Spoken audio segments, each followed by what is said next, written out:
की दोपहर लू के थपेड़े चल रहे थे। गांव की गलियों में धूल उड़ रही थी। तभी एक बूढ़े साधु बाबा हाथ में भिक्षा पात्र लिए गांव में प्रवेश करते हैं। उनके चेहरे पर तेज था, पर उनकी हालत देखकर लग रहा था कि वह कई दिनों से भूखे हैं।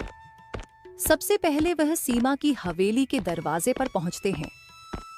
कुछ भिक्षा दे दो, कई दिनों से भूखा हूँ। चले आते हैं भिखारी कहीं से भी। यह हवेली कोई दानशाला नहीं है, चलो भागो यहाँ से। साधु बाबा कुछ क्षण खड़े रहते हैं, फिर निराश होकर वहां से आगे बढ़ जाते हैं। वह धीरे धीरे चलते हुए रीना की झोपड़ी के सामने पहुंचते हैं। बेटी, कुछ खाने को मिलेगा? बाबा कृपया बैठ जाइए, मेरे पास ज्यादा कुछ नहीं है, पर जो भी है आप स्वीकार कीजिए। रीना अंदर से थोड़ा सत्तू और गुड़ लाकर बाबा को देती है। बेटी, तूने तो मेरा हृदय प्रसन्न कर दिया। मैं तेरे उपकार का बदला कैसे चुकाऊं? बाबा, मेरे घर में मेरे पति बहुत दिन से बीमार है। मैं सबसे मदद मांगी, पर किसी ने मेरी मदद नहीं की। आप उन्हें बस आशीर्वाद दे दीजिए कि वह बहुत जल्दी ठीक हो जाए, और मुझे कुछ नहीं चाहिए। साधु बाबा अपनी झोली में हाथ डालते हैं और एक चमकता हुआ मिट्टी का घड़ा निकालते हैं। बेटी, यह घड़ा तेरे लिए है, तुम इसे रख लो। पर बाबा, मैं इस घड़े को क्या करूंगी? पहले से ही मेरे घर में घड़े रखे हुए हैं। बेटी, यह ऐसे वैसे खड़े नहीं हैं। तुम्हारे घर में घुसते ही तुम्हारे हर दुख को दूर कर देंगे, और इस घड़े में से जो भी निकलेगा वह तुम्हारे कर्मों का फल होगा। इतना कहकर वह साधु बाबा वहां से गायब हो जाते हैं और रीना खुशी खुशी घड़े को लेकर अपने कमरे में आ जाती है। कमरे में आते के साथ रमेश की तबीयत बिल्कुल पहले की तरह ठीक हो जाती है। अरे रीना, अभी मेरी तबीयत बिल्कुल ठीक लग रही है। कुछ देर पहले ही मुझे बिस्तर से उठने का बिल्कुल भी मन नहीं कर रहा था। अब देखो, मैं तुम्हारे सामने खड़ा हो गया हूँ। हाँ रमेश, तुम बिल्कुल ठीक हो गए हो।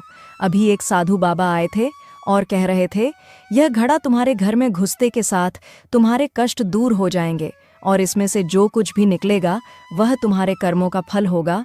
अरे रीना, वाकई में यह खड़े तो जादुई घड़े हैं। हाँ जी, सच में ये जादू घड़े हैं।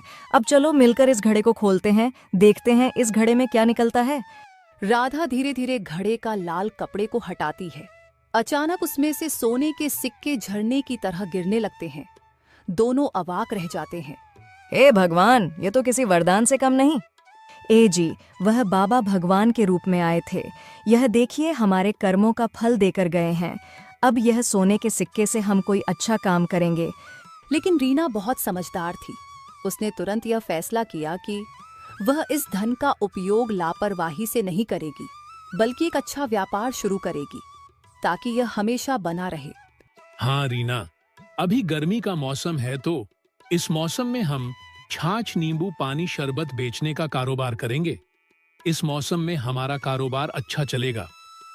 रीना ने कुछ सिक्के लिए और सबसे पहले गांव के एक व्यापारी से अच्छी गुणवत्ता का दूध और छाछ खरीदने के लिए गई। सेठ जी, मैं कुछ पैसे लगाकर अच्छी छाछ और दूध बेचना चाहती हूँ, क्या आप मेरी मदद करेंगे? सेठ ने सीमा का मेहनत और ईमानदारी देखकर कहा, बिल्कुल बहन, अगर तुम ईमानदारी से काम करोगी तो मैं तुम्हें अच्छी कीमत पर दूध दूंगा। अब रीना ने अपनी छोटी सी दुकान शुरू की। पहले ही दिन उसकी छाछ और लस्सी की बिक्री इतनी ज्यादा हुई कि वह खुद भी हैरान रह गई। अब रीना का व्यापार चल निकला था। गांव के लोग उसकी मेहनत और ईमानदारी की सराहना करने लगे। लेकिन जब यह खबर उसकी छोटी बहन सीमा तक पहुंची तो वह जल भुन गई। कल तो यह मुझसे पैसे की भीख मांगने आई थी, आज अचानक इतना पैसा इसके पास कैसे आ गया, जो यह लस्सी का व्यापार शुरू कर दी, और उसका पति रमेश भी ठीक हो गया। मुझे इसका पता लगाना ही होगा।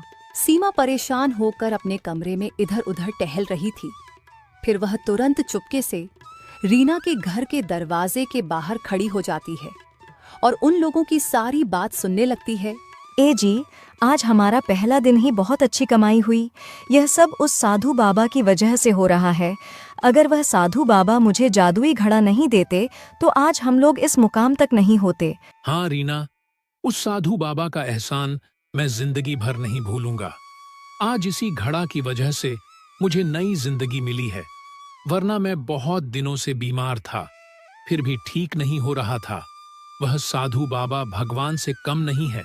अच्छा, तो इसका मतलब ये लोग के पास एक साधु बाबा ने जादुई घड़ा देकर गए हैं। एक काम करती हूँ, अभी मैं यह ठहरती हूँ। ये लोग के सो जाने के बाद मैं इस घड़े को चुरा कर ले जाऊंगी।